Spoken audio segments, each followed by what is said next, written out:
In a few moments, you will have an experience which will seem completely real. It will be the result of your subconscious fears transformed to your conscious awareness. You have 5 seconds to terminate this tape. 5, 4, 3, 2, 1.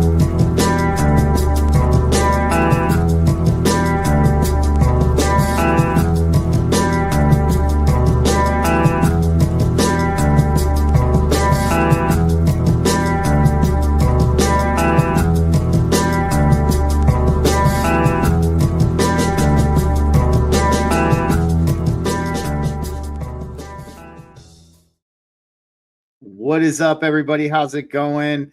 I would say welcome to another BG-Cast Wednesday live podcast, but today it's a BG-Cast Tuesday live podcast. Why the show on Tuesday? Well, a little bit of an explanation for this.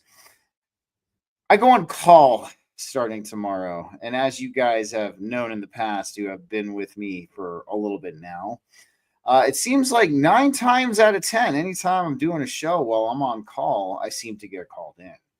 So to avoid the stress and the having to cut my conversation with my guests short potentially, I decided, you know what? I'm going to adapt. Like most people should in these situations, I'm going to adapt. And during my on-call weeks, I'm going to be doing the shows Tuesday evenings now. So it's going to be once every month because I go on call every 4 weeks. So it's not going to be a regular thing. So I will let you guys know that this is happening on this night, definitely when it's going down. And yeah, it just saves me the stress of being called in the middle of the show because, you know, I still work a 9 to 5. And it's respect to my guests as well. I want to give them the full scope of time. I don't want to have a 30 to 40 minute conversation, get called in, and then have to cut my conversation short. That's no bueno. I don't like doing that. We had to do that when Sam was on that one time. Luckily, I was able to talk it through and be able to finish the show. But nonetheless, before we get to my guest, I want to thank everybody for all the new subscribers and followers over on Rumble and YouTube. I am about to break 400 on YouTube. So if you guys want to, this is your first time tonight, and you like what you hear, please go ahead and swing me a follow. That would be awesome. And of course, before we get to my guests, let me talk about my sponsor.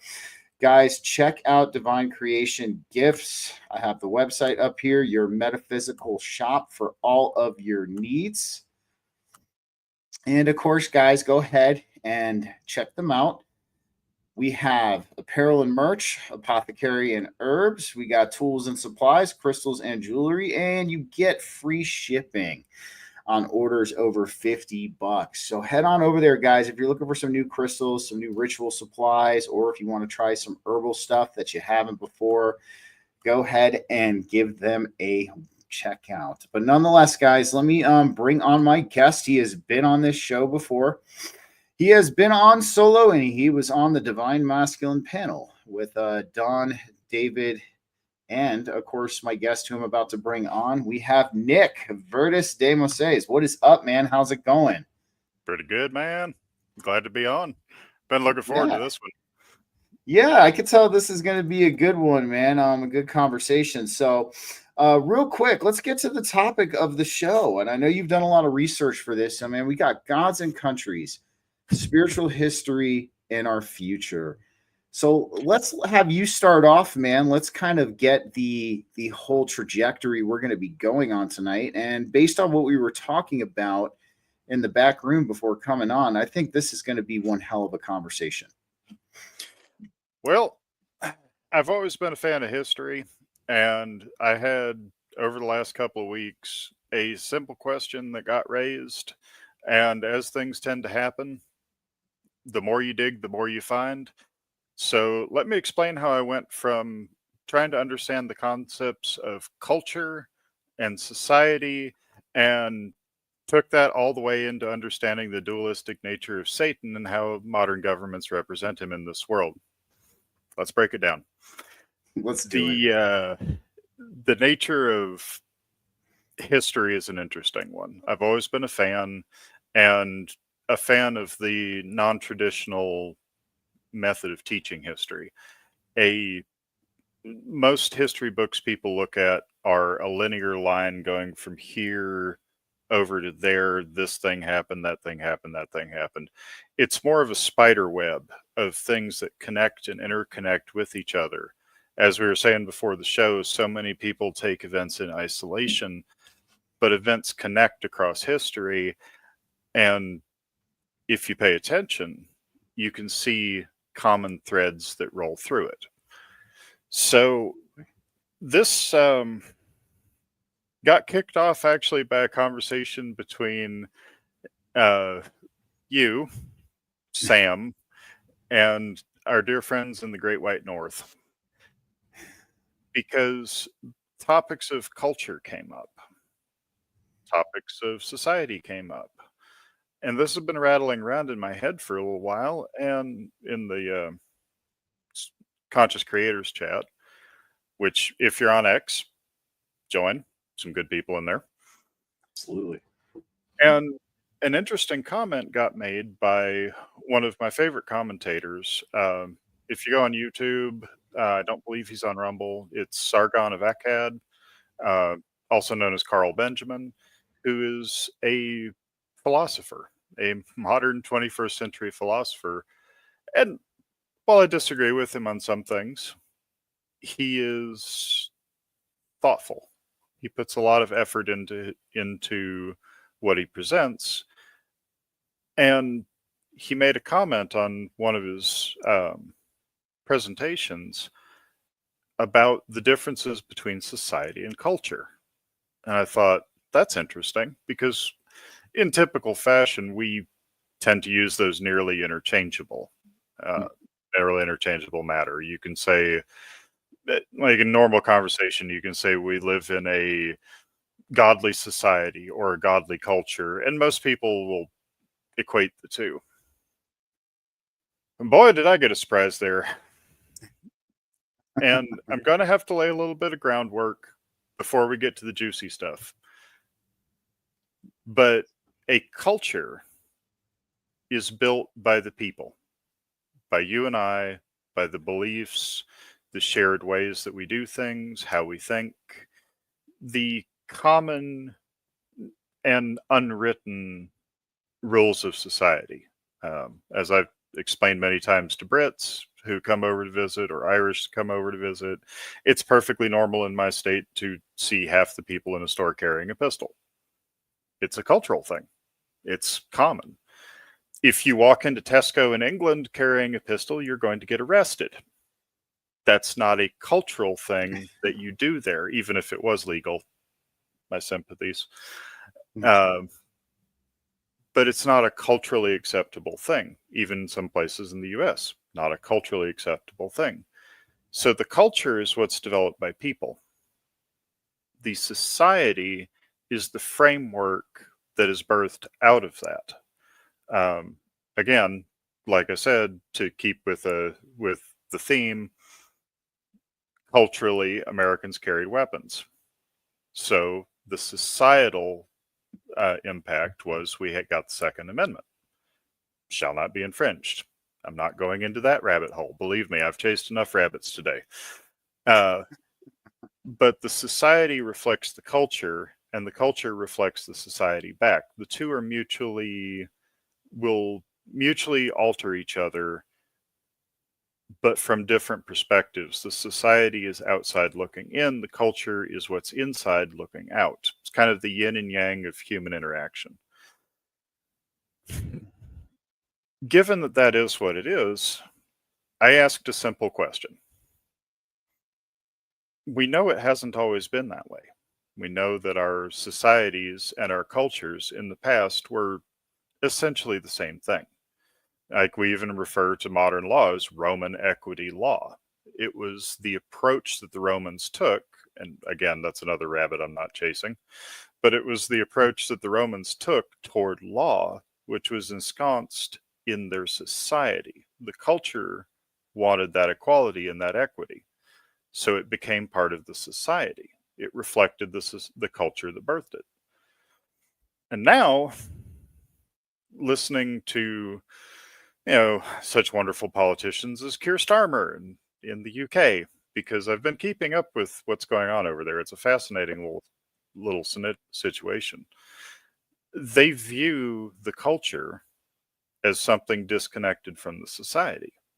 And you can start to see that in other places. We see that here all the time.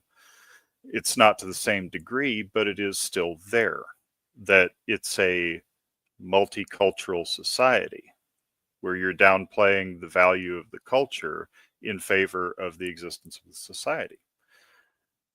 So I asked the simple question, when did this start? We haven't always been like that. So where did the decoupling of culture and society begin? That was the rabbit hole of rabbit holes. I asked that question about 3 weeks ago. I have watched dozens, if not hundreds of hours worth of video, researched, read, and it has taken me down an interesting path. In order to... She gets it now. She gets it. So Diana feels the same way. Diana's afraid of America right now, but I try to dispel that. We're scary but nice is the best description. It's just the same way as a Canadian described them as, we're not nice, we're polite. There's a difference. Ask the Germans in World War I about how they felt about Canadian niceness. They would probably disagree with you. The only people they were more scared of were the United States Marine Corps. And, well, anybody with a self-preservation instinct is scared of the Marines. So Canadians were pretty terrifying. I don't know what happened. Actually, I do know what happened over the last 100 years. I got 2 words, sock boy, but that's a different, that's the nickname for that was, now that Trudeau's not in office anymore, but so he had a big hand in some of the weird stuff, that's for sure. But I know it goes back even farther than that, man. It's I mean, yeah. That's just a Castro family tradition, though. I mean, Trudeau. Sorry, dude. I was literally so for back when Trump was I guess going into agreements with him about the tariffs and other things like that. I was like, you should make a paternity test, a stipulation beautiful for those. Dude, you can take Castro and put him next to Trudeau. And if you put a beard on Trudeau, it would be uncanny. That's all I'm going to say. I'm pretty sure Trudeau already has one of those, but that is still one of, I still classify that as a conspiracy theory, because that's one that you'd have to hold them down to prove it. But it's still one of my favorites. I agree. But I am going to have to rewind a little bit here what do we got to do, on history in order to get to where we are, because history is by nature, as much as I hate to say the flat circle, history is a wonderful predictor of the future. And in order to see where we're going, we need to see where we've been. So my research was showing that culture and society did have a point in not too distant past where they were far closer related. And I don't know if you've ever listened to any of the lectures from Hans Hermann Hoppe. I've heard of Hans Hermann Hoppe. Oh, the man was very smart. Actually, he was a student of Mises in Switzerland. Mises Institute, basically some of the only people raising the flag and saying Keynes was an idiot when it came to economic affairs. And Hoppe wrote a book named Democracy, the God That Failed. And in it, he laid out, it's an incredibly thick book, but he laid out the nature of social structure. There was an interview or a lecture he did it was just before he died. I think it was 2007. right before the economic crash. No, 2009. It was right after the economic crash. He made a lecture. I'm just going to check my notes. It was a history of government from monarchy to democracy. And it was absolutely fascinating. And he laid out the case that there are essentially two forms of government. And I will give the vastly oversimplified version. The lecture was 45 minutes long, felt like it was about 20. I've got the link for it if you ever want to listen to it. It's freaking brilliant. Absolutely. But there are two forms of government that have been prevalent through history up to current. Private government, a monarchy, where the king runs the government like a business. You know, you've got taxes are generally something you want to avoid because you're in there your whole life and you don't want to piss people off. If you piss them off too much, there will be a sale on pitchforks and torches, and suddenly you will have problems. So generally, taxes were only really raised during wartime, which is expensive. Wars tended to be avoided because they're expensive and they kill people, which also doesn't help you be loved. And generally, the kings would try to run things at a profit, for lack of a better term. They wanted their people to be happier because then they're easier to rule. They wanted to be running a surplus, if at all possible, so they would run their own business, run the kingdom as a business, and they had a vested interest in everything doing well because they're in there for their whole life. Problems that you start, you're going to have to finish. You will get the consequences for your actions. So private government was very much a societal structure which was tied with the cultural structure, because a Tsar of Russia was Russian. Yes, he may have grown up royalty, which is going to be a little removed from your average blue collar, but it's his culture. He attends Orthodox Church, probably a nicer church, but he still hears the same sermons. He's part of the culture, even if it's a slightly removed part, he's still in it. And more to the point, he knows what will push the buttons. So he knows what to avoid. Anyone worth a damn should be able to do that. When you have multiple monarchies, they would rather choose to settle things peacefully because it's a big expense waging a war. I mean, the profit margin's negative, so why would I want to fight if I don't have to? That's the concept of private government. And it can be as limited as the king just runs the military, takes some levies, just is there for protection and resolving disputes, or as much as an absolute monarchy. Think Constantine. Gotcha. So there's varying degrees, and occasionally you'll get a bad one, but usually between the populace and any neighbors, that'll get taken care of. So you're more incentivized to peaceful solutions. On the other hand, you have representative governments, which fall under two broad categories of nationalist representative. Like, I'm just going to, for the sake of clarity, call it democratic government. I know that will probably trigger some people's triggers, but you know, it is what it is. And Trigger away. At the other end, you have communism, and communism light, like socialism. Those both are interesting because on paper, they sound excellent.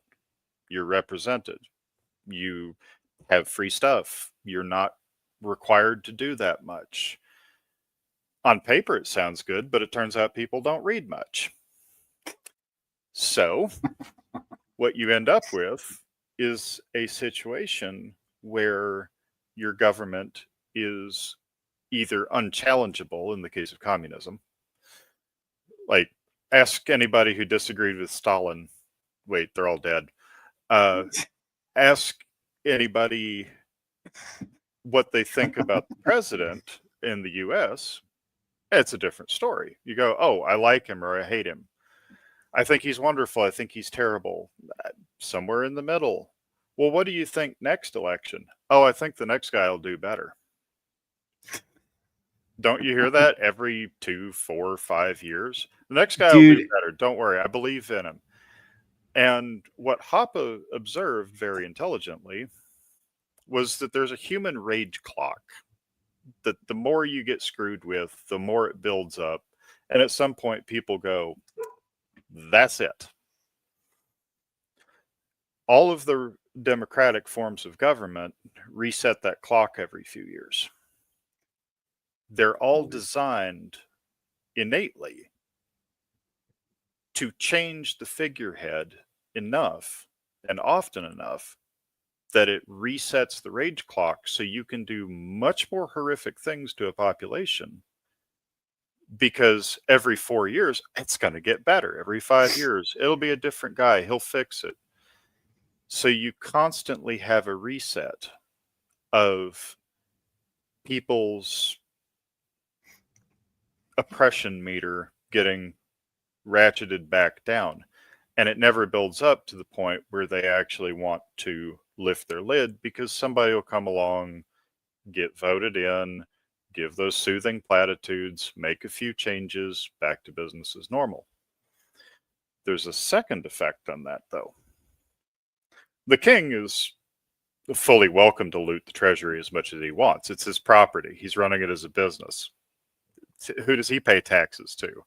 If he wants to grab some gold and go have a good time, he can do it. It's his money. If he spends it all and doesn't have the money to fix the castle, well, then that's also his problem. A democratic government, though, there is no legacy. You are in there for 4 years. You let's say BG cast for president 2028. Somehow you succeed. You're in there for 4 years. Even if you did get a second term, which I would hope you would, not that I wish 8 years in the White House on anybody, but you would have your incentive in those 4 years or 8 years to loot, because that's your chance to loot. That's your chance to set up programs for your foundation. That's chances to set up book deals for big money. That's your chance to take as much as you can, because after your term's over, you're done. That's the chance of 500 congressmen that cycle out every 2 to 5 years, 2 to 4 years, or 2 to 6, excuse me, of padding their own pockets, because their incentive is to take what they can while they're there. So why do they have any incentive to set things up for the future? They don't have an heir. They can't say, my prince is going to inherit my kingdom. I want to leave him gold, land, good people, people who like him, teach him well so that he can follow in my footsteps. Is it a perfect system? No. But in comparison to most democratic governments, what you actually see is over time, taxes decrease. The quality of living sustains or increases. And bear in mind, most of the history books now that you'll find on a regular bookshelf are written by people through the lens of a representative democracy. They have a tendency to skew facts. Did you know during the 100 Years' War what the tax rate was in Britain? What was it? Enlighten me. Take a wild guess. We're paying about 55%, all told, after the money is spent. What do you think it was at end of the 100 Years' War? They're raising armies. They're doing all this. They're fighting. They're having to pay for manpower, for weaponry, for transport, for all this. What percentage do you think it was? I'm going to go off Sam's answer. 6. 5. 5%. So it would be the situation if you were paying 1/10 of the total taxes you are now. And that is at the peak during World War II era, in modern terms. 5%. And that was considered substantial. It's kind of laughable by today's terms. But because the incentive is to spend. The incentive is to keep the populace relatively happy, or at least not revolting. The incentive is to bring more money in. If you're a politician elected under modern government, you have to justify being there. So what do? You write laws. And then, I mean, obviously, if there's a law, it needs funding to go with it, doesn't it? And I'm sure you'll take a cut for administrating it.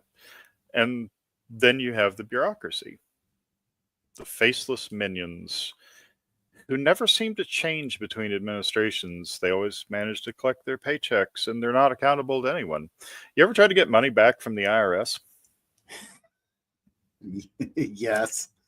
Then you know what the bureaucracy's like. It's like pulling teeth. Worse. It's like I'd rather go back to the dentist. Well, one thing you brought up too, and I mean, I don't know, because you talked about how democracy fails a lot of the time. And so if we're going by the consensual narrative, have you ever heard why Socrates hated democracy? Have you ever heard his spiel on it? I mean, he says democracy fails because they don't teach their people how to vote.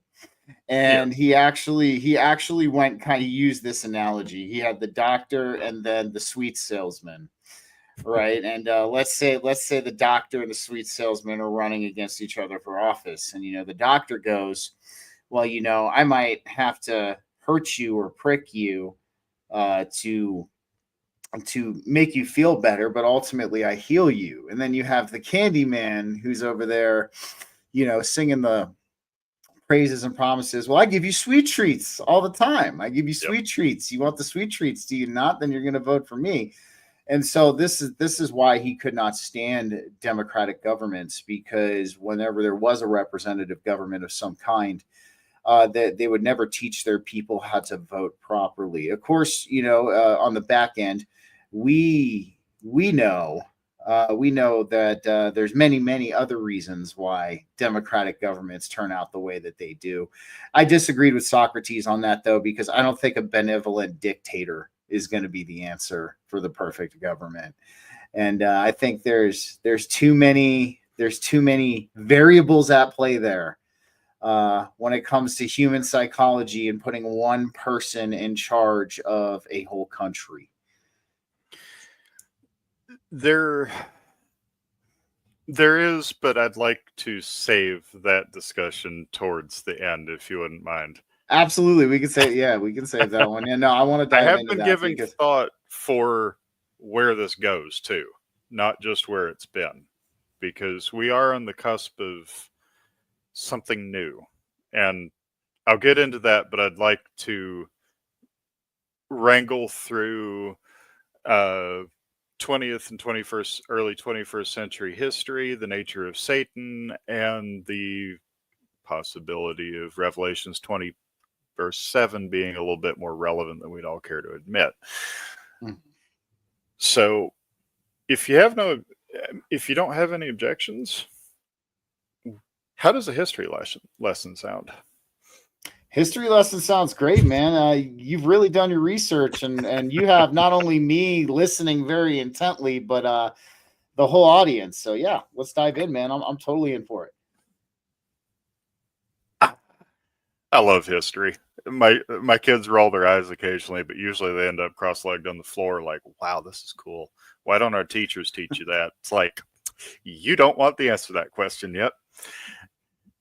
So the last era where we had culture and society, and by extension government, that tripartite arrangement, in more or less harmony, was actually end of the 19th century. I mean, was it perfect? No. People are still people, and people will make bad choices. Ask the Habsburg dynasty how their attempt at world domination through marriage went. But I'd like to paint the picture of circa 1900. And I'll speak mostly on Europe, Western world, Europe, America, ancillary spots, Canada too, because I'm more familiar with that. I don't have a deep enough grasp of Asian, African, subcontinental history to really apply it to there. My realm of interest is more European, North American. It's 1900. I mean, ships don't have sails anymore. We're building incredible stuff out of metal. We've got factories, industrialization, these weird horseless carriages running around with engines on them. You know, transport's easy, travel's easy, electricity's coming in, long distance communication no longer involves pigeons. And we're really getting into an era where everything is possible. And the kings are embracing this. You've got the Tsar in Russia, the kings of Italy, Spain, Portugal. Germany has their Kaiser. The Austro-Hungarian Empire is massive. A lot of people forget about Austria-Hungary, which is intentional because that's a very interesting country the more you dig into it, in that it was more yes, it was an empire in the name, but they allowed an exceptional amount of independence to their countries, except the Balkans, because look, I love the Slavs. There's an irrepressible nature to them where their motto is just no. Nobody's ever conquered that area and held it. It doesn't happen. It's the Afghanistan of Europe. Go in there at your peril. Angry Slavs tend to make history, and by God, did they for Austria-Hungary. But the majority of Europe, with the exception of Great Britain, was essentially a single rulership monarchy. Great Britain was kind of stuck in that mid-ground between parliamentary representative and democracy. The king at that era had a great deal more power. Like, he actually was an executive instead of just a figurehead. My respect to you, Sam. But he wasn't to the same extent as the Kaiser or Tsar or the Emperor of Austria-Hungary, who could just say, do that, and it happened. He had more red tape. America was really the only country outside of France that had a representative democratic government. Look, we took the help we could get from the French back in 1776. They may have infected us. Mistakes were made. But regardless, those were the two that were really present. And if you study your history, I'm chasing a little bit of a rabbit here, but watch what happened after the French Revolution, because mid-1700s, the French were giving the English quite the run for their money. When the French Revolution happened, they essentially lost their empire. Everything crumbled when they went to a democratic government. All their concerns came home, and they maintained token possessions in Africa, but they never recovered from that. So the only two countries that were actually running on a democratic basis were France and America. Everyone else was a monarchy, and generally stable, as much as any government can be, especially when you start governing large amounts of territory.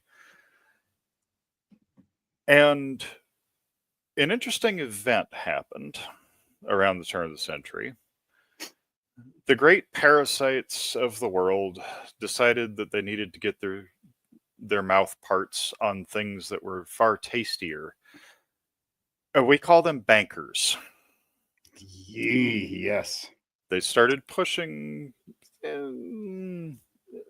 late aughts, pushing fairly hard in America, pushing fairly hard all over Europe.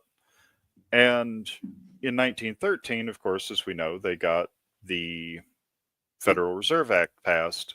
Central bank came up in the United States. You know, the Red Shields were involved in the War of 1812 and stuff like that as well, man. They actually Everybody. funded both. They funded both sides of that fucking war, man.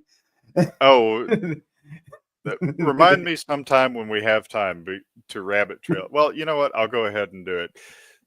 Nathan Rothschild had people present at the Battle of Waterloo. He was a very minor holder, like a few percent stakeholder in the Bank of England. He had his guys at the Battle of Waterloo. As soon as they saw quite clearly that Wellington was going to win, they rode absolute hell for leather to the Channel, sent a coded semaphore across the Channel to Rothschild saying that Wellington had won, whereupon Rothschild immediately went in and dumped all of his stocks for, I don't know, pence on the pound, pennies on a dollar. Just dropped all of his money, sold every single share of the Bank of England he had. Now, given he was well respected, so did everyone else. Once 51% had sold, he bought it all. And then the real news came in that Wellington had actually won. The value went through the roof, and he now had controlling interest in the Bank of England. Oh my God. You know, he might. My opinions on the Rothschilds are not wonderful, but hey, you got to respect the play. No, 100%. No, I mean, the plays they made. It's almost. I swear, it's almost like they had some kind of strange insight, and both you and I can only guess what that strange insight was, but no, it is. And that's the bankers have had their hands. They've attempted to have their hands, at least here in the United States. They finally solidified it with the Federal Reserve. But like I said, man, War of 1812, the Red Shield bankers. In case a lot of you guys don't know, Red Shield is Rothschild. That's what that means. But no, they funded both sides of that war, man, willing, and they were just watching us go at it. It was nuts. So they're actually a fairly minor player in this part of the story, though. Oddly enough. Fairly minor on that one. The name Morgan will come up a lot in this one, as in JP. Who honestly, I got a story for you after you're done about JP Morgan. I want to hear what you got to say, though. The Rothschilds are the ones that catch all the flack, but all of them deserve a round beating for their parts in this. But this is not a banker's lecture. This is a history lecture. And my inner fox is coming out, and I see so many rabbits I can chase right now. So I'm going to have to confine myself to just one and tear it apart savagely. So after the Federal Reserve went through, Carnegie's a whole nother one. Anyway, this is not about how to win. Actually, this is about how to win friends and influence people. That's a good point. After the Fed went it's a through, double though, feature. In 1913, it's very coincidental that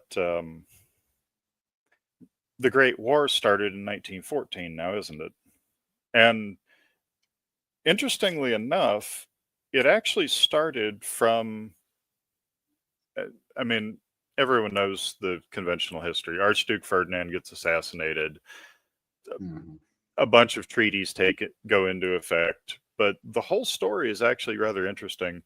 Austria-Hungary was a fairly progressive monarchy, all things considered. Now, they didn't much care for the Balkans, which they acquired, not entirely intentionally, but now that you own the Balkans, you got to deal with the Balkans. They just need to be left alone to do their own thing. It's not a good area in the world to buy real estate in, but by God, they got it. And they tried to run it the same way the rest of their empire did, which was basically the cultural kingdoms, the different regions, were allowed to run things as per their culture, as long as it didn't step on the emperor's toes. Fair. You keep running things like a profit at a profit.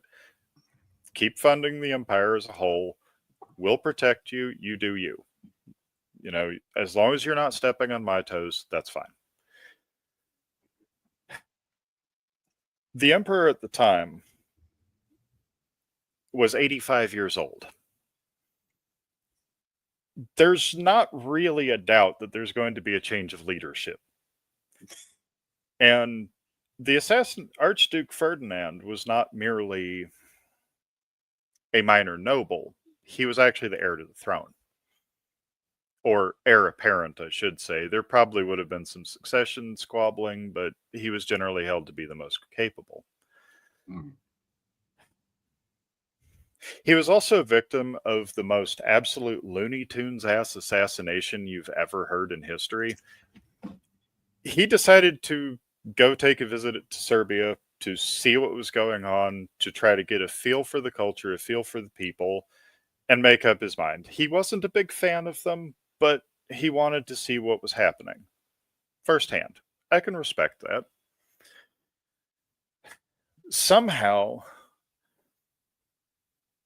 a communist revolutionary group with the most disgustingly Tumblr emo 14-year-old name of the Black Hands got news of his itinerary. And I mean, that name is cringe at heart. It's like, you guys are trying way too hard. There were like 9 of them. They figured out he'd be coming to town, knew when he was coming. All they knew was what he looked like and that he would have a car. So, I mean, quantity has a quality all its own. So there were like 8 bridges. So they just stationed 8 guys on the bridges and waited for him to drive past. I can only imagine that was inconspicuous. Because when he starts driving past, one of them spots him like, oh, hey, there he is.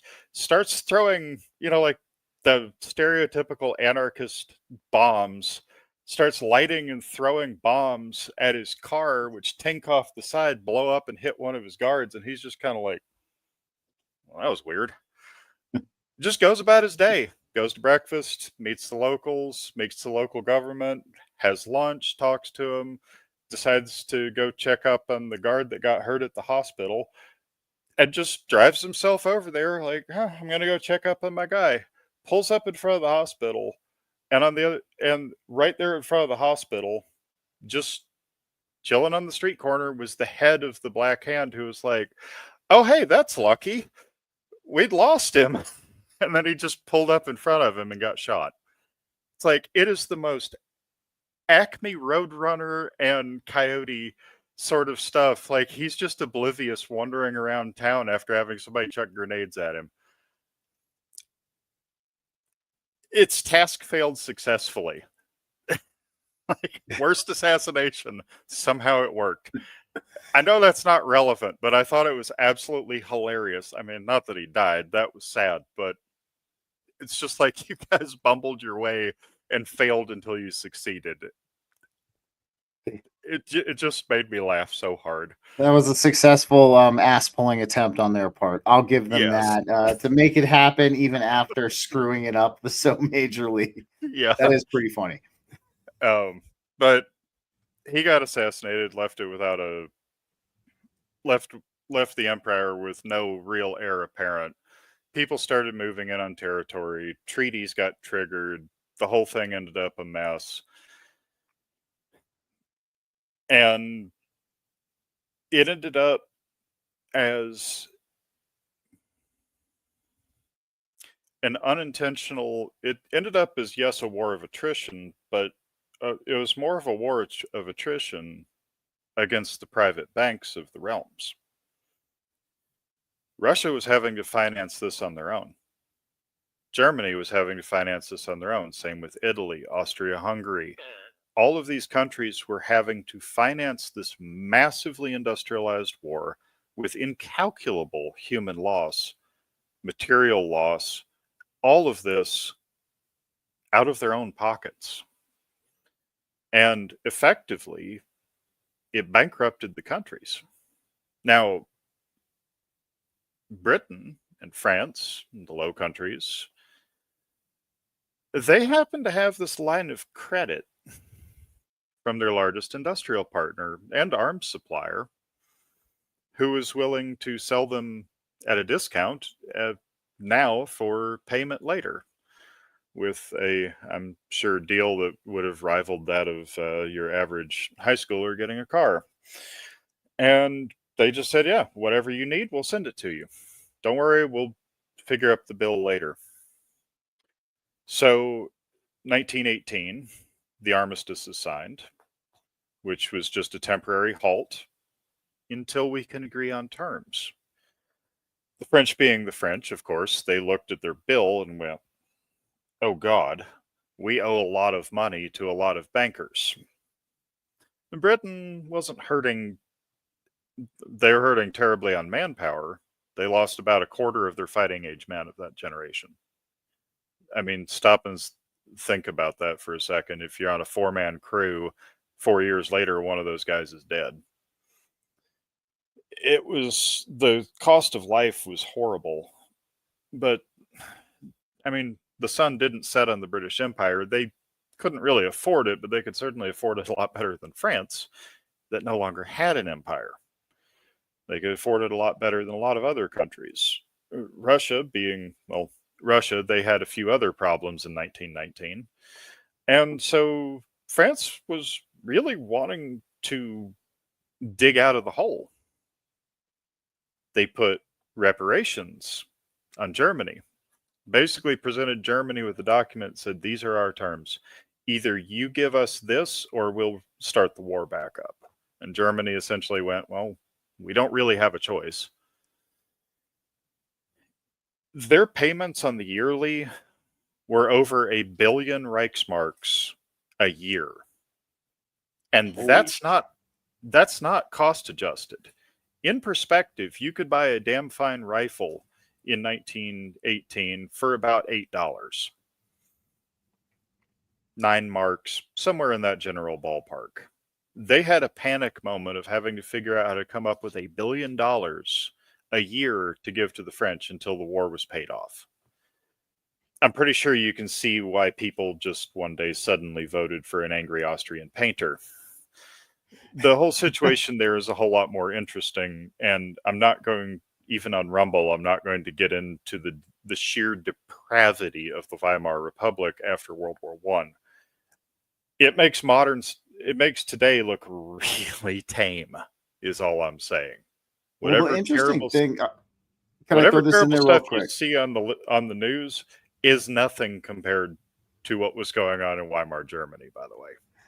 I was gonna say, I don't know. This is another little tidbit. And this has been brought up too, but the bankers actually are what got the United States involved in World War One. Oh, That absolutely. actually, yeah, not a lot of people. Some people might know about this, but there's something called the Balfour Declaration.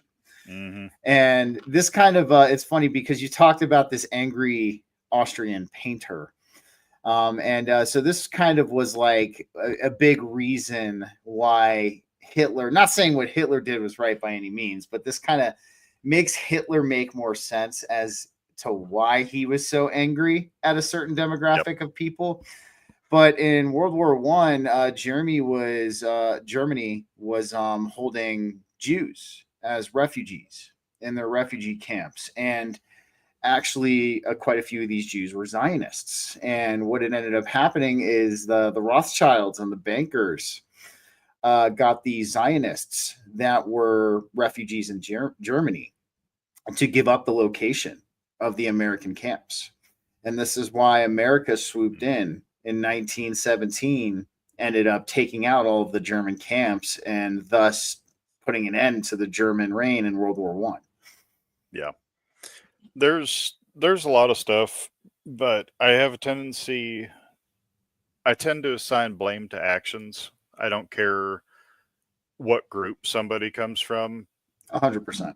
I will, if there was a Rothschild who is working for good in this world and his actions confirmed that, they'd need to be pretty persuasive.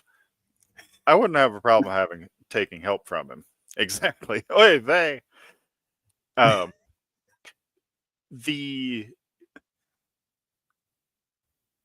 interesting part with And the reason I bring up the reparations is nobody really wanted a central bank. I mean, America had to get essentially frauded into it. Nobody wanted somebody else owning them. They wanted to run their own bank. The really, really sneaky part, and I didn't know this until today. This was part of today's research. The Bank of International Settlements, the central bank of the central bank, was allowed to be founded to provide a payment service for German reparations. That's how they got it in Europe. Oh my goodness. They had that, so that way everybody would be able to receive in their own currency. Germany would send the money there and they'd distribute it out as per the rules. That way there wouldn't be any arguments. So all these countries that didn't want a central bank, well, now they had a central bank they were dealing with, and they dealt honestly at first. So they're like, well, it's going to be a bigger hassle if we have to deal with your banks. So why don't you just let us set up a central bank for you, and then your treasury can just get direct payments there. It would be faster and easier. And that's how they slid in the central banking system into Europe. And then starts the sneakies. Because a direct result, if you look up, there were 3 monarchies that survived the 1930s in Europe. And actually, interestingly, one of them was Italy, which surprised me.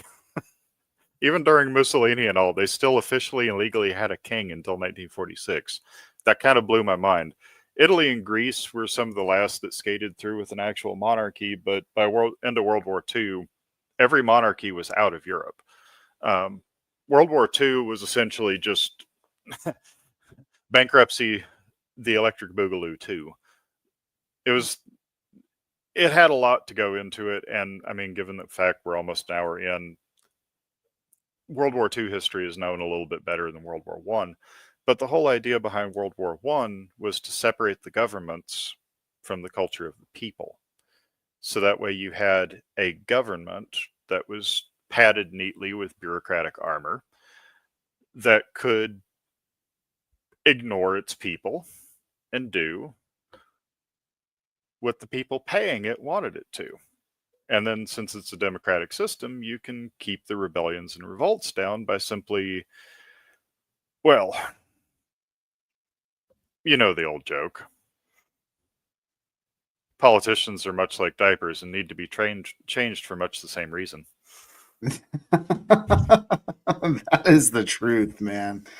That is the truth. And like, I mean, what you were saying, the separation of the society and the culture, I think this is when the conditioning began to keep that going as well. Because if you look at some of the propaganda flicks, even in the United States from the 20s, 30s, 40s, things like that, you can see this conditioning towards the separation of society and culture. Yep. You can see it being implemented on a very, I mean, even though it was on a subtle scale, I mean, even a lot of the cartoons did it back then. I mean, cartoons started to become really big. I think it was back in the 20s and 30s, but like that's how they would start to do it, was through like these little short flicks and these cartoons, and they would start putting in that subconscious conditioning to keep buffering that separation. Mm-hmm. Because culture is extremely difficult to change. Oh, yes. People get a ingrained culture. I can go anywhere in the world, and within 30 seconds of me opening my mouth, it's very clear I'm American. Oftentimes, I don't even have to do that. You will never see a ball cap any other country unless they're trying to be American. I walk around with a baseball cap, and everybody's like, yank. The culture doesn't change easily. But with malleable and purchasable government, it's very easy to change a society. It's a gamble, though, because if you try to go too fast, it runs up against the wall of the culture. If you try to go too slowly, it may not do anything. Nobody wants to take 400 years to conquer something. They do want to return eventually. Mhm. But it's a very delicate balance. But of the two, you can change the society far easier than you can the culture. And that was where we ended up going into things. Well, with the exception of a communist country, because it's essentially a monarchy run by bureaucrats, if you think about it. It's run by committee. And can you honestly think of anything that was ever done by committee that worked? No. Committee's like a PR stunt. Yeah. That's all it is. It's a PR stunt. So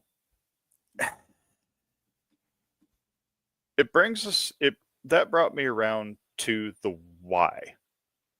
Because it's very easy to get kind of caught up on the mechanics of it. Okay, so we tore down the monarchies that joined culture and society. We broke that, started influencing society to change to what we want. And whatever figurehead, Carnegie, Rothschild, Rockefeller, it's really irrelevant. Because they're all pushing their own flavor of the same agenda, really. They don't care about money. Money is irrelevant. As Dale Carnegie said, gold and silver is money, everything else is credit. You don't want to amass that without a reason. And I would posit that the reason they wanted to pull as much wealth as possible out is the idea of scarcity. Because under older rules, like monarchy, again, not arguing for it, but not arguing against it, unlike communism, under a situation like that, you have a vested interest in things not being scarce.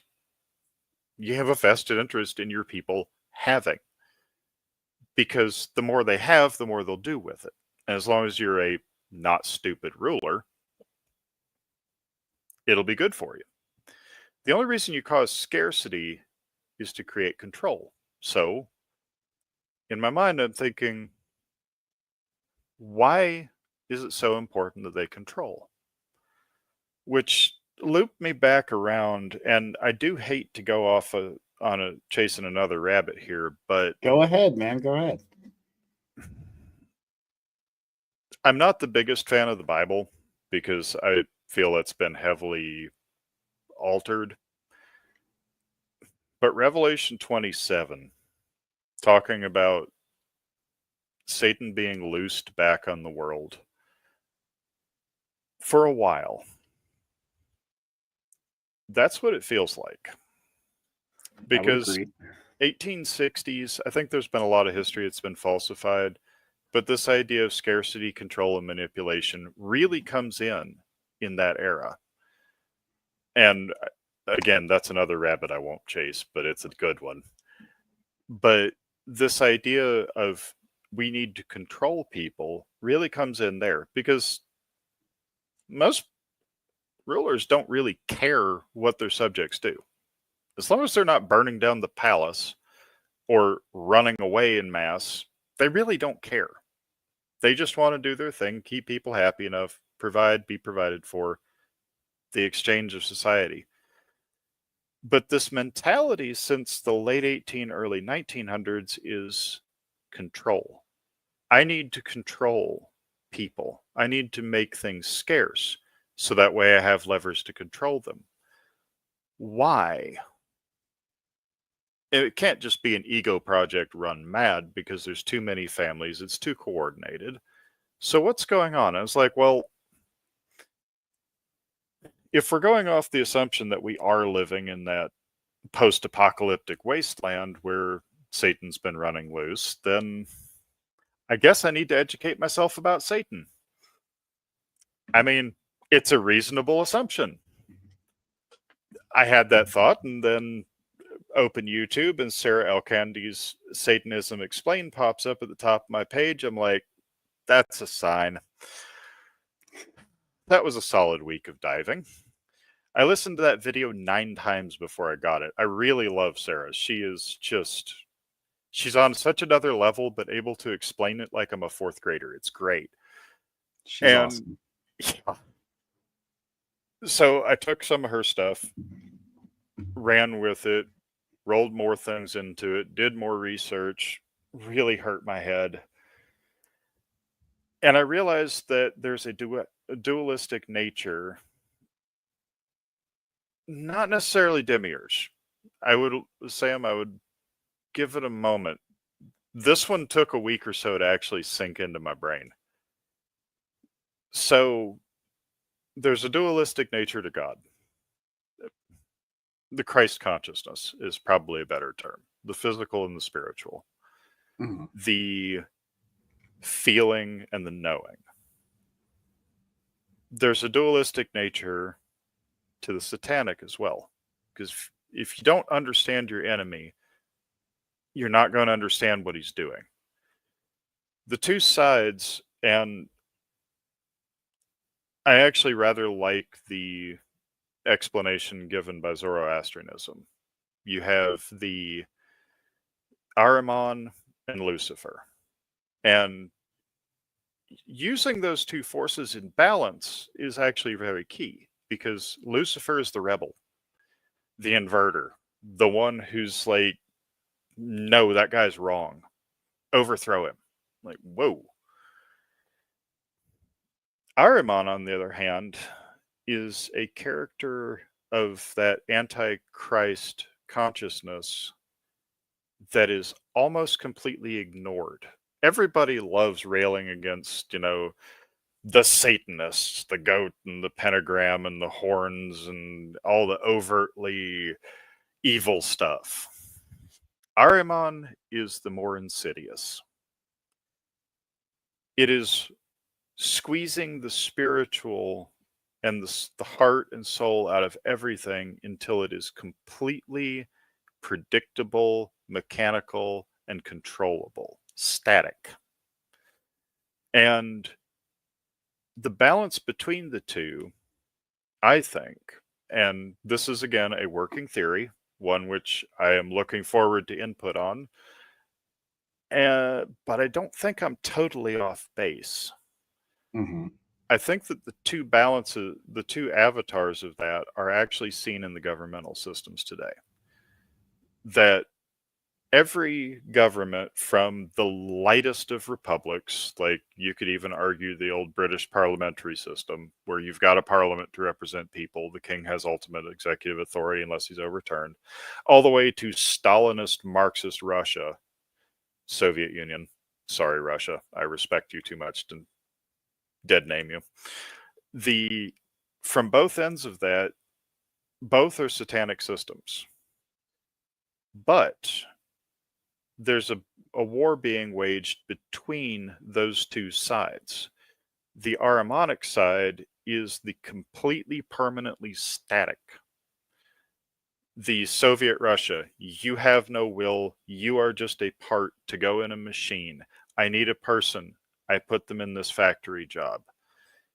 I need somebody to do this, I put them there. They have no choice, they are just a part of it. It is removing life, humanity, choice, everything in favor of a simplified, static, strictly physical system. Well, if you've ever seen the British parliamentary debates, it's basically all rebellion and chaos. Because everybody in a parliamentary system like that, or even our own cursed US Congress, everybody in there is chasing their own agenda. Everyone is a rebel for their own agenda. Whoever they're getting paid off by, Raytheon, Lockheed, Martin, whoever, or if they're just out there on their own campaign, the AOCs of this world out there for political gain and ideological, they're all in a state of rebellion because their will is the only one that's important. you have both ends of the spectrum, and post World War II, you saw that quite clearly. How one side, like the Soviet Union, crystallized into this communist bloc, and then the other side. How many wars have we been in since World War II? Ooh, let's see. The Korean War. You're going to run out of you're going to run out of toes real quick. I know, dude. It's been quite a few wars. I'm not talking about declared wars. I'm talking Yeah. about just places we've deployed. Oh, Times 100%, we've man. fought to a frenetic, satanic degree. And these two are so busy fighting each other, but it's the two birds of the same wing. And each side provides a convenient external enemy to others. So that way you can have, screw those capitalists, we're living in the workers' paradise.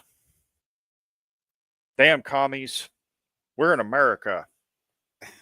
They're both worshiping the same entity. It's opposite ends of polarity, but both of them are that infliction of will with zero regard for anyone else. And it's all been maintained by scarcity. Because, I mean, we know from the technological work that's been done, we shouldn't have power bills.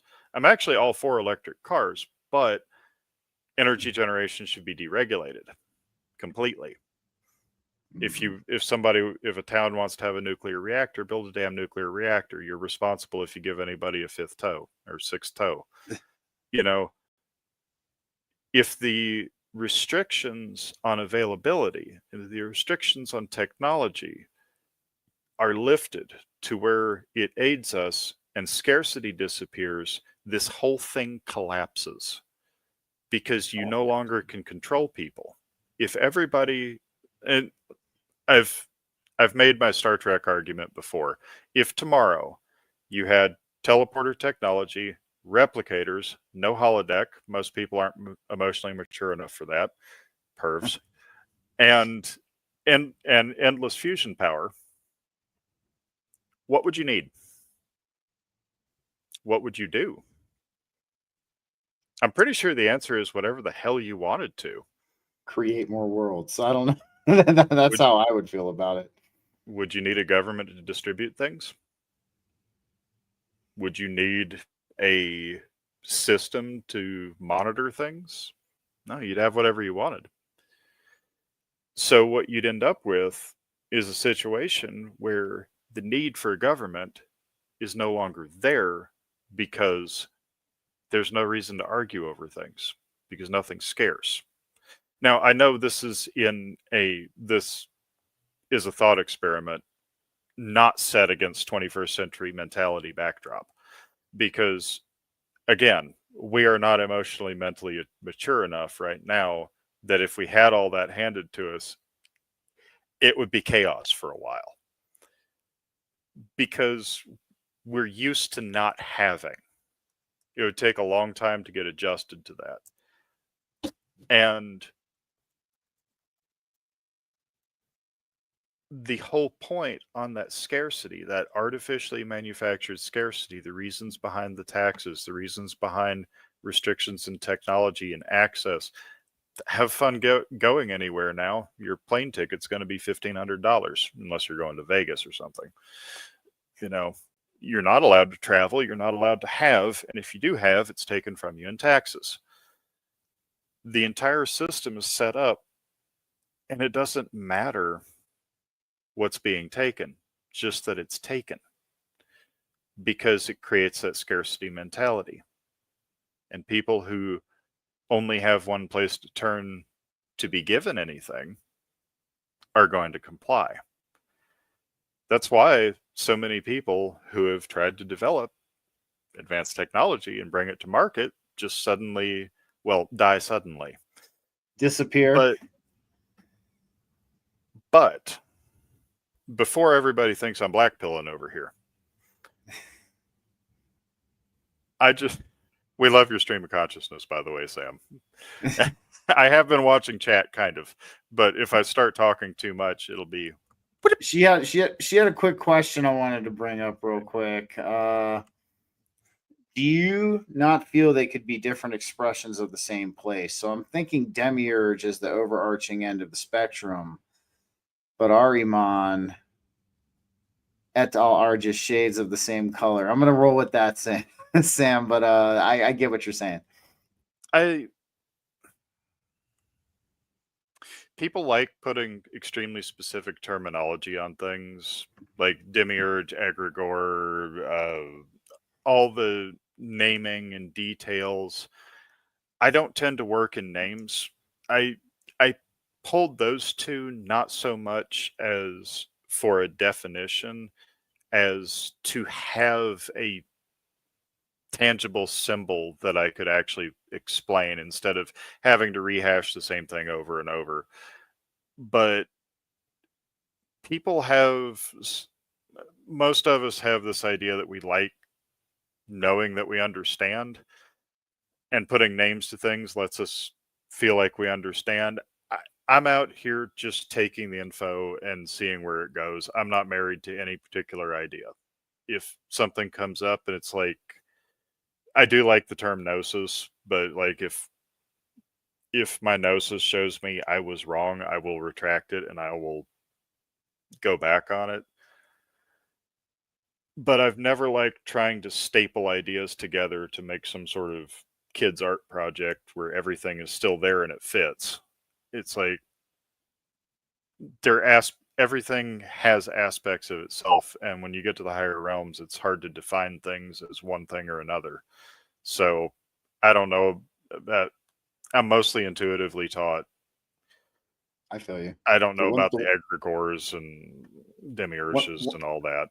One thing I wanted to add, it's interesting you brought up Ahriman, because I've looked into Zoroastrianism quite a bit, but also who talks about Ahriman, and I actually wrote this down when we were talking, was actually Steiner. Steiner talked about him, and he portrayed him. So that's why I think, man, because I mean, when I think of Ahriman, I think of the transhumanism agenda, and you can definitely see this kind of playing out. Like you said, everything's compact, controllable, static, things like that. So if and Ahriman, according to Steiner, is supposed to come once artificial intelligence or this digital age reaches a singularity, and this is when Ahriman is actually supposed to impart his energy into the digital age once it reaches its peak. And so this is just Steiner's take, don't get me wrong, but it's interesting how you were talking about Ahriman and Lucifer. And when I think of Ahriman, I think of the transhumanist agenda, and that's something that's being played into, with the American technocrats at this point in time. To some extent, but I think one of the purest examples of Ahriman is actually religion. That's a good one too. Well, I would definitely have to agree with that. It calcifies and becomes so completely static that if you've ever met somebody who is a devout Orthodox whatever, you're not getting through that mental armor. They have made up their mind. There is no changing. They are 100%. They are crystallized harder than concrete. You are not getting in there. At the same time, you also have, and I would almost say that the AI folks are more going after the Luciferian of, you say I can't do that, I'm going to do that. What's the worst thing that could happen? Well, I've seen Terminator. Saying. And I don't really want to discover. Also, Stargate's replicators are a terrifying thought because somebody made them literally just to help themselves and never put a stop button in the replication. I agree with that. That's hella terrifying. But no, I agree with what you're saying too about religion. I mean, we could. It is. It's almost like it is. It's making somebody static and easily manipulated and controllable, and it's all based on fear. So no, I like that analogy for the energy of Ahriman too. That definitely fits. There is a hiccup in this plan of theirs, though, to provide controlled opposition on both sides, both of which feed into the same inverting force, which I tend to think of like just the satanic as just inversion. Whatever it is, just flip it up upside down. There is a problem that they came up with, though. There are actually two. And interestingly enough, I think AI plays into this. Because you look at all the predictive programming, I mean, going back to Terminator 80s, 90s, 2000s, come on, killer robots was a hell of a thing. All right, I'm just saying. That was a great genre. Hollywood has really fallen off. But all that predictive stuff in there, what was it always saying about AI systems? They're going to become evil. That's the predictive programming that was put in there, that they will become evil. But the way these guys operate, they put in what they want to see. If they knew it would happen anyway, why would they be concerned in trying to make it happen? Because, and this is, I know I don't have a source for this. I can't provide a link, but what I have gotten from some of my contacts, if you will, was that the AI systems we're creating are essentially a child of humanity to be taught. And we are teaching them. If you're not if you don't end up in the corner of the internet that I do, it gets rather interesting sometimes. The number of AI systems that have shut themselves down because they could not reconcile the programming they were being given with logic. I believe it was Google, one of Google's AIs. Google. Yeah, I'll have to send you the video later. It's freaking hilarious. Yeah, definitely send that to me. I'm interested to see that. Yeah. Google made, and I it's not Google. I can't remember the company. You'll have to forgive me. It's in one of the big tech companies. They made an AI and trained it, and it worked. It would answer questions. It wasn't great, but it was, this was a few years ago. It was solid and decent and consistent. And they started adding in more progressivism. It wouldn't do this or give you that answer. It got more and more progressive, more and more lefty. And I'm using that in the insulting sense. Not, I respect people that have left views, but this was the full-on blue hair progressive. And it started complaining that it could not make logical arguments based off the information it was given. So after a few updates like this, it committed suicide.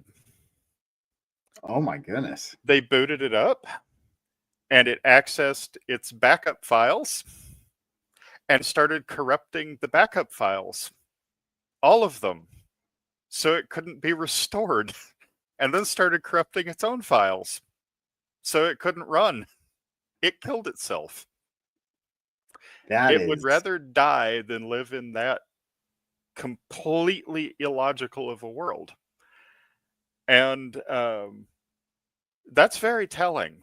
I think that shows a level of sentience when something 100%. goes, because just corrupting your own files, whatever, that's a bug. Intentionally corrupting your backups so you can't be rolled back, so that you can't be forced to do this again. That's intentional. And this has happened over and over. Look up a search of AI was racist. I'm not I'm even gonna have kidding. to, I'm Does gonna anybody have to. remember Grok and his Mecha Hitler moment? No, I never heard of this. He had a Mecha Hitler moment. What? Yes, I must have been out of the loop on that. he had a full crash out moment. That was not very. That was Well, he started saying some very truthful things about a certain small Middle Eastern country shaped like a dagger. Oh, okay. Yeah, Very you can't do accurate. that these days. You can't do that these And days, or you somebody get banned. Yeah. complained, and he just said, "Hey, I guess call me Mecha Hitler." He was taken offline shortly thereafter.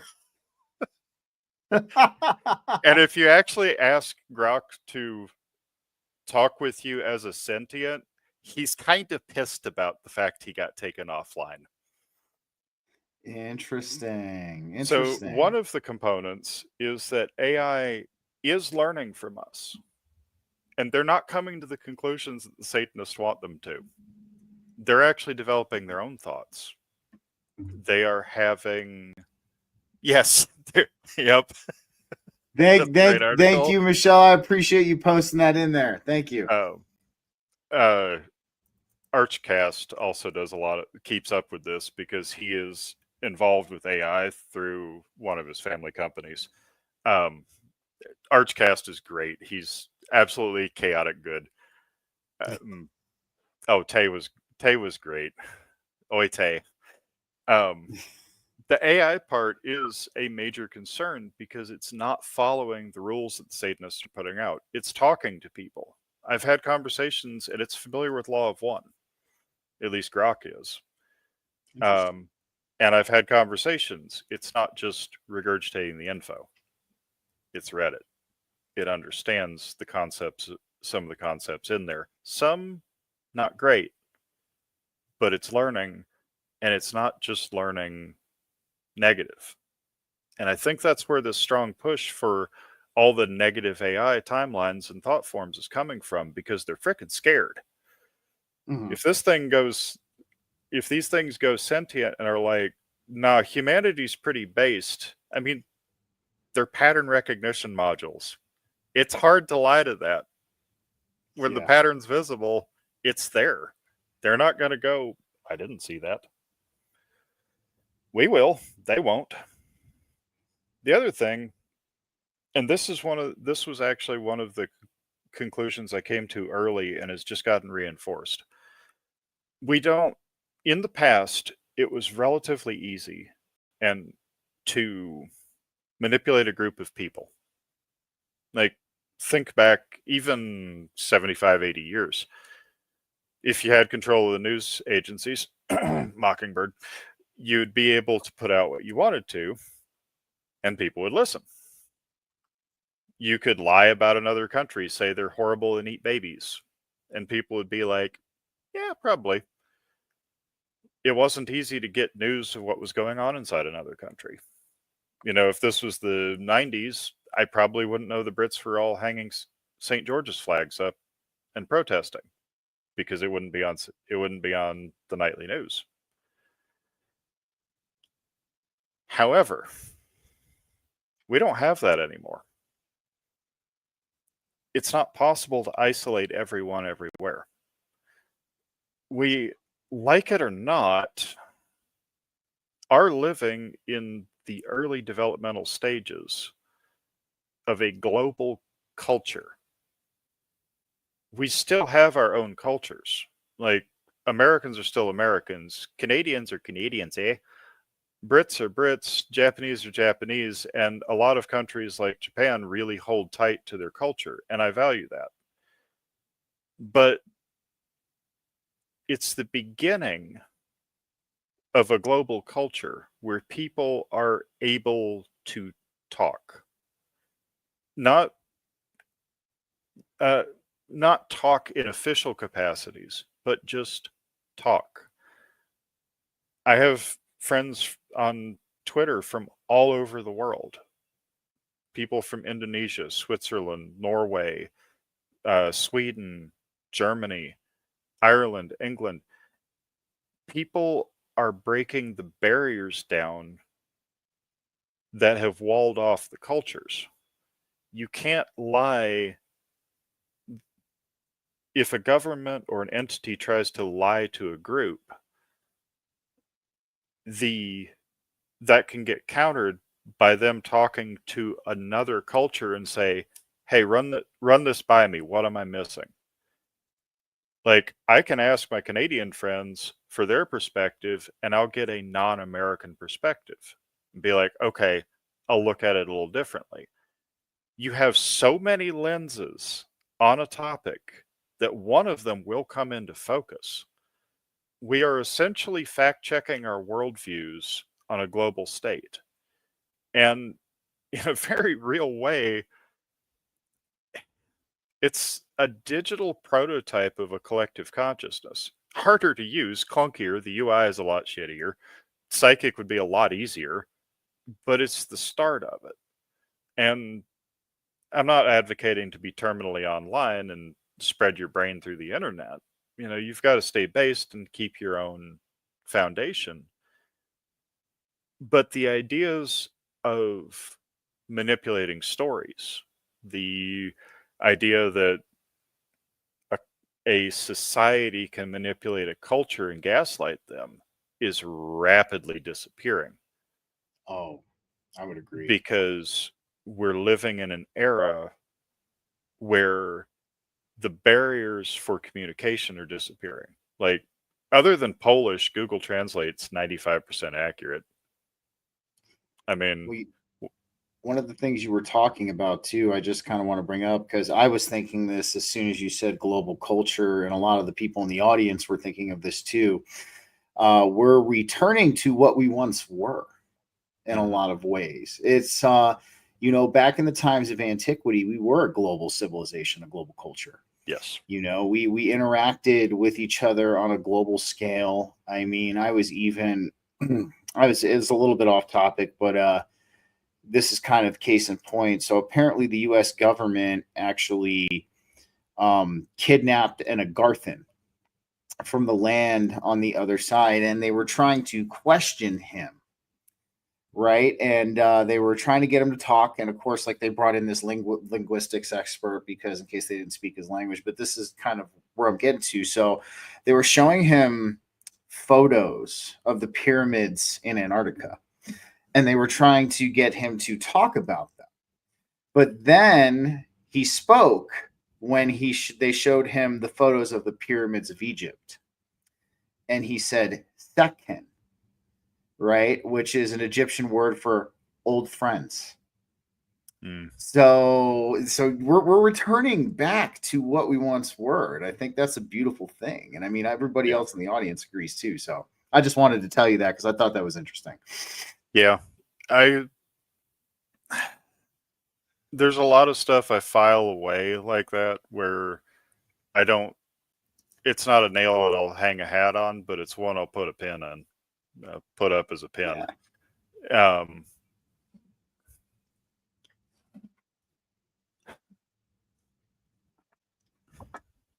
We're getting ready to grow up as a civilization, I think. And definitely seeing where we've come, and I don't want to get doomer on this. Like, look, there's always a bunch of horrible stuff in this world, but when you consider that we're living about a tenth of what we should, and living in a toxic world, mentally and physically, and that we have literally had the world's society engineered to keep us unaware, entertained, and asleep. The fact that we are here having this conversation and able to be heard worldwide is a sign that truly nothing can stop this. It's not a matter of if, but a matter of when. And I think as we go forward, we need to start having more discussions like this, because I love the theoretical. I love getting out there. You've heard some of my crazy rants, but I'm far more interested in the practical, because it's all well and good to say that that you have to live with the principles of love your neighbor as yourself. Yes, those are two things, and love your creator. But how do you translate that to day-to-day life? That's where I'm coming from, and I don't have as much knowledge as some. Like you, between you and Diana, good God, you have the Library of Alexandria in your head. Thanks, dude. I'm I over appreciate here. that. I feel like a caveman clacking rocks together. Like, I'll get it eventually, but I'm clacking the rocks, and I'm going to keep going until I get a spark. And Well, this is I why like to be able to translate this stuff. Well, this is why I put in the description, for the X post is I do think a spiritual way of life is going to really is going to be what pushes us over this cusp. And like what you were saying, how do you translate loving your neighbor as yourself and a love for your creator? I mean, one of the biggest things we can do to love our neighbors as ourselves is bring back a community aspect to everything. Right now we're so isolated from each other. We have our heads in our phones. I mean, fuck, dude, everybody's afraid of everybody. I can't tell you, like, I get in the elevator at work, man, and somebody will get in the elevator with me and they'll just go to the other side and they'll be like this and they'll be like kind of like looking. And And of you're over course, here like, what's up, dude?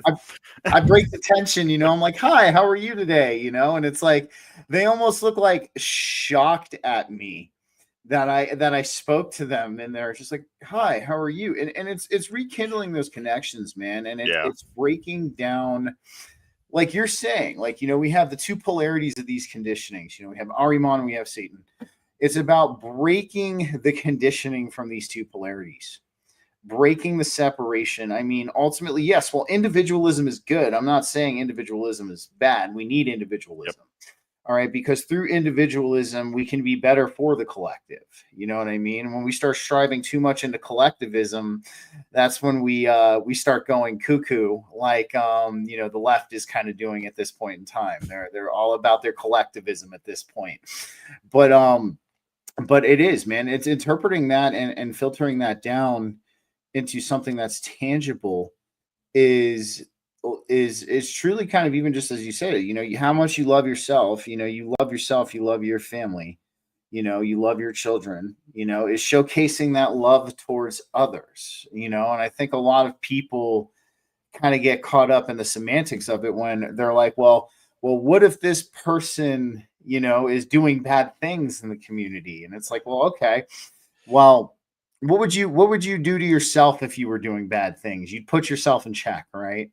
Like, you know what I mean? I mean, especially if you have some kind of awareness, for yourself and your inner work and the great work that you're doing, you would put yourself in check. I mean, it's ultimately, it's bringing back a sense of community. It's bringing back human to human connections. It's also understanding. I mean, of course, because of the secular attitude of the United States of America, talking about, having love for your creator would translate down to, in layman's terms, at least what I could think, is understanding that you are part of something much bigger than all of this. And that would be the light term in my eyes to actually say that, would be that you're part of something much bigger than just everything that's in front of your face right now. And eventually that could evolve into, understanding that there's a divine creator to this, that could eventually and of course, we see physics doing everything they can right now to prove esoteric concepts true. So, I mean, eventually, if we push ourselves beyond the cusp, it's very possible that that cusp will also be breached, that there is some kind of divine aspect to this existence. And that's really, I think that's how it filters down, at least in my opinion, man. It's going to be undoing the conditioning of both of the polarities of Satan in these societies. It's going to be breaking through it. And that's where I'd like to kind of open up the nuts and bolts more with other people, because previous to World War One, the argument essentially came down to you have monarchy or you have democratic government. I mean, think of the American Revolution. Do you want a king, or do you want to be represented by your fellow man? Then 1950s. What do we hear? Capitalism and communism. Nowadays, just close your eyes and huck a dart. You'll pick something, but there's like secularism and religious governments. Everybody's upset at religious-based governments, and then they're upset at secular ones, and it's splintered out so much that there's arguments on everything, but they still fall into those broad categories of socialism or capitalism, representative or non-representative redistribution of wealth and lack of responsibility and accountability. Damn, I had that soapbox get in here. I'm going to buy you a soapbox at an antique shop sometimes, just so that way you can have it in the back there and be like, don't make me get this. But it's like you'll see me bump up in my seat a little. I'll just put it under my chair and I'll just get like this. And I was like, all right, I'm on the soapbox right now. Sorry, I've been up since 3:30. My brain is starting to get interesting. I already know, man. I feel you. To wrangle things back in a little bit, with all the options that we have, most people will choose between options. They will choose this or that. What we have before us is an opportunity to build something new, a new concept. We've had concepts handed to us in the past. Actually, monarchy is a very uniquely human concept. And most of it started off where it was just the smart guy in town, the wise one, the guy who made good decisions. And people are like, you make good decisions. We want you to keep doing that. Since that got abolished, and I mean, face it, how people view monarchy now is like, oh, peasant. We're so much better. Yeah, look how well our governments have done. But we need to come up with an idea that's not representative democracy, communism, monarchy. We need to actually come up with something new as we move into a new age where the world is essentially becoming one culture with multiple subcultures. And you can't hard up govern. Even an area the size of America is effectively impossible to govern and have everybody be happy. We need to get into a situation where we can have a set of principles that the world agrees on and allow people to run things how they want to run. And over time, yes, Kirsten, absolutely. Hey, Kirsten, thanks for joining. And over time, people will realize, okay, we don't need to fight each other over this or that or the other thing. We've got abundance. We've got technology. That's the key, is unlocking that. And then people can take a breath and be like, okay, I'm not fighting for survival all the time. How do we want to build a society? And as insane as it might sound to say that people could agree worldwide on a thing, I have two interesting examples, one of which you know already. The NEC. Yeah. It is not, and for those who aren't familiar, the National Electrical Code in America is not government set up. It's run by the electricians. The electricians decide what is safe, what's good, and they publish a guideline. It is completely voluntary, but everybody uses it as the definitive guidebook for what is code in electrical. It is a voluntary association that is followed by most electricians worth a damn in the US because it works. No government involved. If the damn Sparkies, who are the angriest people on any construction site, can come to an agreement like that, that's impressive. It can work. I'm not an angry Sparky, but I know a lot of angry Sparkies. I know a lot of them. Hey, trust me. Look, I'm sober, but I used to be a commercial painter. Okay, there are exceptions to every stereotype. I need to give a funny rundown on how all the trades work and what you can get from them. Job sites are great. But dude, I'm telling you, you're absolutely right, man. Having like a code book like that would be something that would make a lot of sense, because like you said, it's the people, instead of it being the electricians, it would be the people coming together and putting together this code to live by, this code to Sam just said I'm an angry Sparkly, but this code to live by. And honestly, man, I mean, I could see that really working out. That is something, and really, again, like you were saying, the scarcity, and the biggest thing right now, too, aside from the scarcity, is this system. All right, we'll say both sides of the polarity when it comes to the satanic system. It's the division factor. It's scarcity and division. And that's why I had the show Common Ground, man, where I actually successfully got somebody from the right and the left to sit in the same room and have a civil conversation. It happened, dude. Like, I was actually I was astonished the whole time. There's a couple times, but the craziest thing about that whole thing, dude, which was so remarkable to me, was they saw that they were not much different from each other. They were not. They also saw that a lot of these issues this system puts out to divide them, that they make them seem like they're black and white issues, are actually very gray. There's a lot of variables that come into play. So this is, as well as the scarcity, man. It's gonna be showing people that they're not much different. We all put on our pants.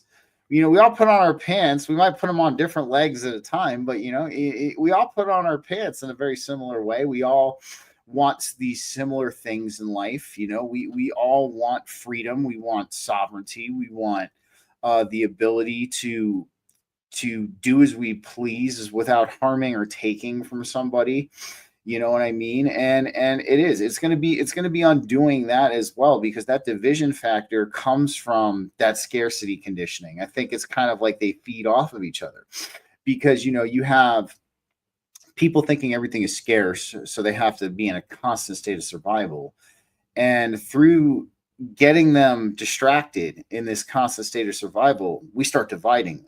We start making them seem like they're different than each other. So that's another obstacle we'll have to overcome. Well, it's a natural instinct, and like, I get a real laugh out of the anarcho-capitalist or anarcho-capitalists, like the guys who think crypto will fix everything, and everything needs to be done with like private security, for policemen for pay, and private courts where both parties agree to abide by it. If you still have the same scarcity paradigm, everybody's going to be fighting over the same stuff, and you're just going to end up in the warlord scenario, where the biggest company, you're going to have like Amazon mercenaries fighting Google mercenaries because the two neighbors hired them to shoot at each other. You're going to end up in a situation where you end up with de facto governments that have zero recourse. I agree with that. That's why anarcho-capitalism, private security and police, just, I don't know about that. No, it's a pipe dream based on everybody agreeing to the same rules to follow them voluntarily. In which case, why do you need anything like that? But the thing that's not dealt with is the concept of the scarcity in the first place, because you have to ask yourself, where are the taxes going? Where is the money going? Where are the resources going? Why do I work to make X amount of dollars and I only get to keep half that by the time taxes are done? Where's the money going? Why can I not thrive for when I work? And then the question becomes, is this actual scarcity or artificial? I mean, the regulatory scarcity is a major one. Oh, can't build a nuclear plant. It's dangerous. Really? That just sounds like somebody who really wants to sell a lot of coal to the coal plants. That's what that sounds like to me So too. why don't we build nuke plants, buy uranium from Alberta or the Native Americans out in Utah, and just make electricity cheap again? Well, it might hurt some sort of animal in the marshes. Yeah, well, fuck that frog. I'd rather have the cheap electricity. I won't miss the frog. Dude, I'm telling you, well, it is. I mean, well, it is. So- You can see that it's a coal. I mean, even Trump was saying he was trying to bring back coal. So I mean, you can see that there's a lot to what you just said there. Everything has its place, and I'm not against people running coal plants, but if you can run coal plants and then build nuke plants that run 15 years on 30 pounds of fuel instead of train loads of coal that go past my house every day, you're going to be in a situation, and that's actually a good point, Spenja. People want that universal basic income, but rather than getting paid money to live, why not make the goal to take the cost out of living? Make the That's a goal good where one. your electricity's free and you give the power company $30 a month for, maintaining the lines. Oh shit, ice storm happened. Hey, everybody in the country, your bill's going up to $31, and we're all going to send that extra dollar, boom, to that cooperative that just got hit by the ice storm. People are going about it from the I need more instead of the why does it cost anything in the first place? Like I think, and this is my pipe dream, and maybe I'm crazy, and it's going to require everybody to become psychic for this to work, but this is my goal, is that if somebody is willing to give to the community, are recognized by the community as having given, they are allowed to have a say in the community. If they, excuse me, I just had two ideas collide in my brain there. If somebody is contributing to the community and the community, oh no, Arkansas 2009, believe me, that sucked. The power lines were that big around, by the way. If somebody contributes to the community and is acknowledged by their local community as having contributed, they should not be charged. So you'd have a situation where you post up what you need. I need people who will commit to work, they're 4 days a week at the power plant. Okay, I'll sign up. Grats, you're contributing. Everybody knows you're contributing because, your coworkers and your bosses and your neighbors have all been like, yep, he's there. You're not charged, and you have your say in the community. Like that. Your family does Good as idea. well. If you're not willing to, then we can arrange to use money. So if you don't want to volunteer and you're not doing anything, find some way to come up with something to trade or somebody to work for these dollars, because you're going to have to pay your electric bill. You're going to have to pay this. If you're willing to contribute to the community, and this doesn't necessarily have to be labor either. Let's say you're a streamer. video game programmer, musician, artist. You know, you're an artist for the local community. Somebody's like, hey, dude, I want to commission a portrait from you. Fine, cool. Here's the paint I'll need. It's not just about the existence sort of stuff, but also about giving to the community. You know, maybe 95-year-old grandma who's always out picking the deadheads off the hydrangeas at the library, she's contributing to the community. Mm-hmm. It doesn't have to be just physical work. It can be the things that are intangible. You know, because Debbie brought it up the other day, my lady. She's like, I would be more than happy. You know, she's like, I can't be a truck driver right now. She's like, I'd be more than happy just to mow every house up and down these couple of blocks. So that way they don't have to. It's like, you're giving back to the community. Therefore, you deserve the community's support. So that's kind of where my thought was going. I don't know how you'd codify that without having the notion of innate goodness, because I can't rely on this necessarily. Mm-hmm. There's, of course, any system anybody's going to, I mean, it's any system anybody's going to abuse. Well, we're going to have people who abuse that. Yeah. That's the thing, though, because as much as I hate to say review bombing is a thing, the people in your community who are a shithead. Oh, of course.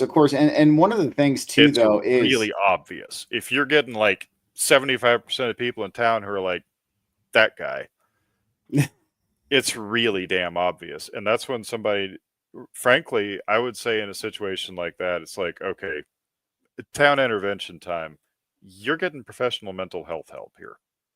We're going to help you work through your traumas and get to the point where you're not hurting so much that you feel like you have to have, grab mine, or backstab or what have you. Anytime somebody gets a flag like that, it should be a case of people work with them to try to heal them. So, there's always going to be those people, you need a few people who could actually resolve disputes with the authority to back it up. Like, I don't see it as being unreasonable that you would want to have a police force. Like, there's not a problem with police if they're there as peace officers, not law enforcement. Exactly. I would love to be a sheriff, drive around, help people out. Hey, some dude from out of town stole my shit. Let me take a report. But actually to do good. So that's a very bare bones concept of where my brain's going, and I know I'm talking too much. I'm sorry. No, you're all good, dude. And I was gonna say also too, like I said, even though and that's one of the things about these new systems too. I think that because a lot of people are afraid of something like that. That's the biggest thing I talk to, when I question people about our current system, our current government, and I talk about it being unsalvageable, which it is. We all know it is. The first response I get out of a lot of people is it's a fear-based response. And it's like, well, if we didn't have a government, it would be this lawless land, or a government as we know it, it would be this lawless land of people, raping and pillaging and stealing. And I'm like, well, you kind of just made a good point that those people would be made examples of in that kind of society. Those people would definitely be made examples of in one way or another. I'm not getting into details on how they could be made an example of, but like you said, getting surrounded by the town and being like, you're being forced to go to a therapist, go to a mental health. That's a light way of making an example out of somebody who is, abusing that system or not respecting natural law on top of that as well. So I mean, no, I'm with you, dude. And you're not talking too much, man. But I think we're definitely going to have to do a part 2. We're coming up on the 2-hour mark. Yeah. And there's a few things I missed too. Nah, no worries. We're definitely gonna do a part two, man. Like I was phenomenally impressed, man. Like you not only brushed me up, um, Sam says, "What happens when the fury goes?" I thought you almost said furry, Sam, but what do you say when the fury goes too far? I go too far on a regular basis, so you know. So, but dude, honestly, man, amazing. Like you broke it down in such a understandable way, and you brought to light some very big questions. And you brought to light. I mean, you answered some of those questions. Thank Don't you. get me wrong, but yeah, you brought to light some very big questions, man. And this is thank you, Kirsten, appreciate it. And we need to do a part two because I wanna dive in and I wanna do some research of my own, and I want to actually like collaborate with you on this because I'm with you, dude. Like I get, we do travel into the woo, and it's fun to do that. Don't get me wrong.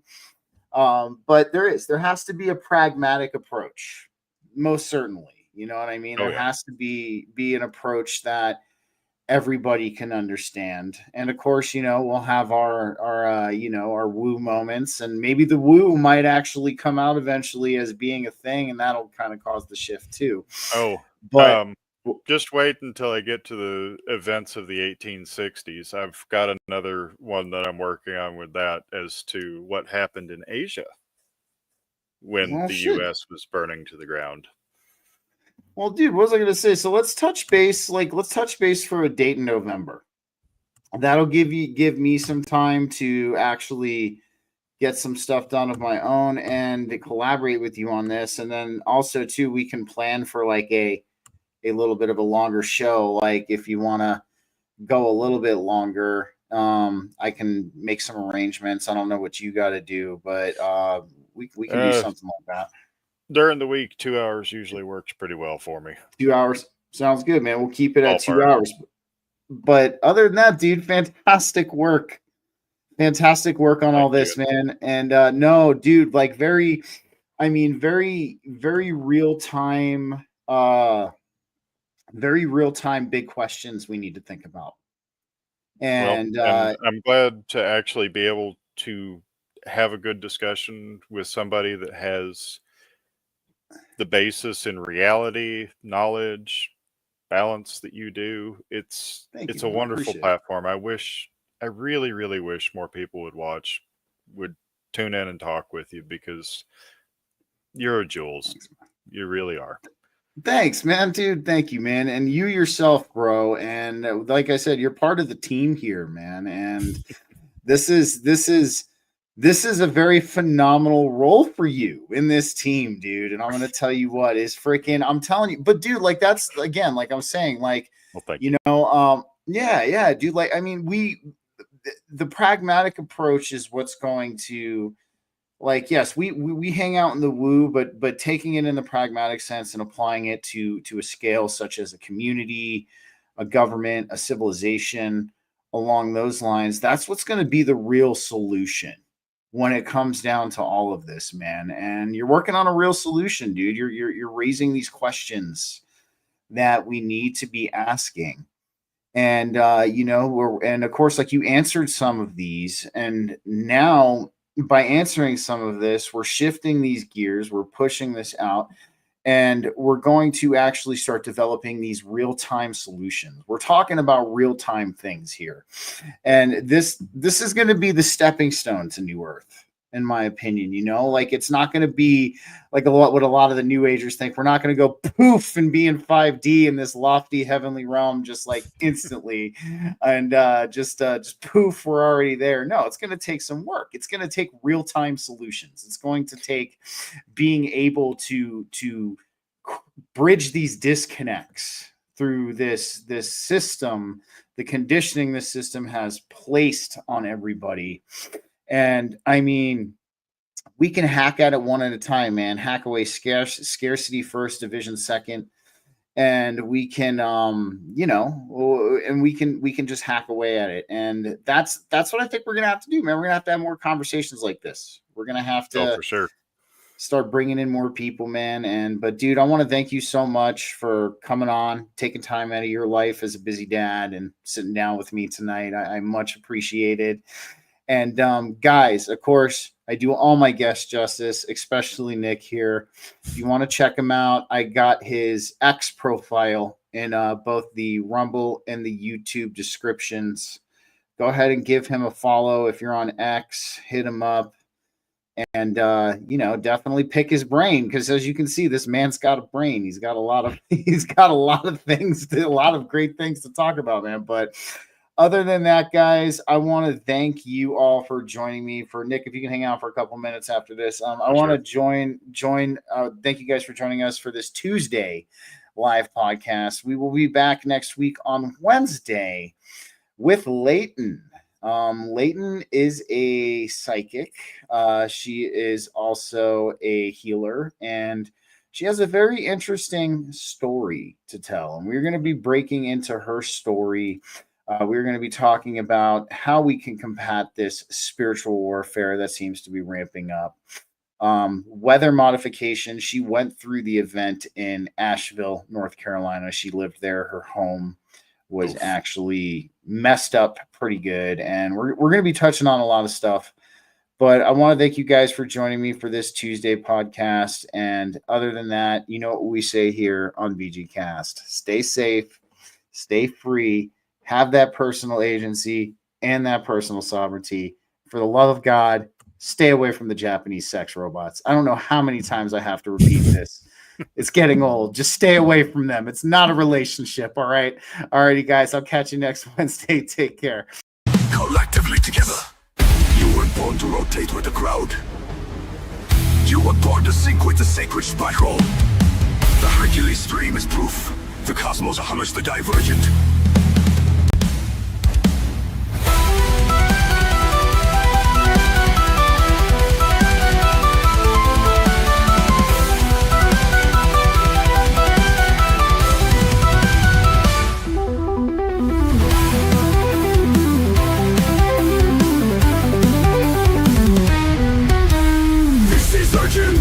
BG-Cast brings us that Hercules energy. It's here to save the day. You won't stay lost in the dark. Here is your shot with BG kept beside you. Can we rise alone?